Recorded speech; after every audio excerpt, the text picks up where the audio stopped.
In the end, bail was granted for the three men found guilty on every charge, closing out more than 2 decades of investigations, prosecutions, and courtroom battles tied to the most extensive corruption case in Turks and Caicos Islands history.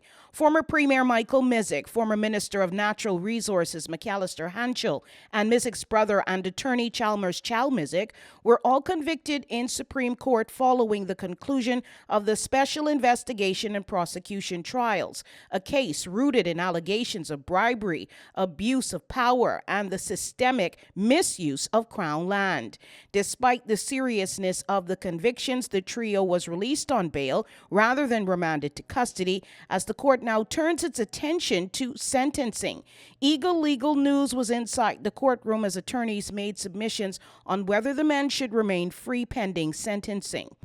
How long of a wait they would have to wait pending sentencing and the confiscation hearing, and where will they be waiting? Would they be waiting at His Majesty Prison, or will they be waiting home on bail pending the sentencing and the confiscation orders or direction of the Supreme Court judge?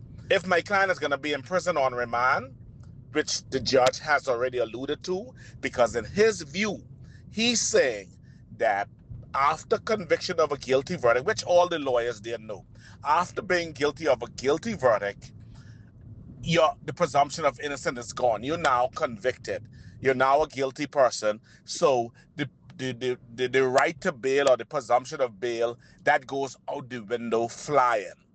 You're now a convicted person, so the next destination for most convicted persons in serious crimes, which these crimes do consider serious, like Oliver Smith case, he said they're not violent crime, but they're serious crimes, and these are serious crimes. So the decision now, when we go back in court at 2:30, will be to see whether the judge will allow Michael Misick, McAllister, Hanchell, and Chal Misick to remain out on bail. That was Wilkie Arthur. Michael Misick here, who once led the Turks and Caicos Islands as premier, was convicted on multiple counts, including bribery and corruption connected to major development deals, with evidence showing millions of dollars in unlawful benefits, lavish spending, and improper land transactions.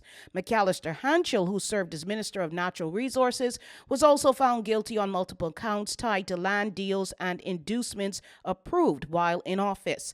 Chalmers Misick, an attorney and broker in several of the transactions, was convicted for concealing and disguising the proceeds of criminal conduct. The case traces back to corruption investigations launched in the mid-2000s, intensified by a commission of inquiry and followed by years of legal delays, extradition battles, and prolonged court hearings. Misick repeatedly argued that the case amounted to political victimization by the British, but that defense ultimately failed in court. Sentencing in this unprecedented case is set for May 4th, a decision that will determine whether the convictions lead to prison time, financial penalties, or both, and mark the final chapter in a scandal that has reshaped governance in the Turks and Caicos Islands. DeAndre Hamilton reporting.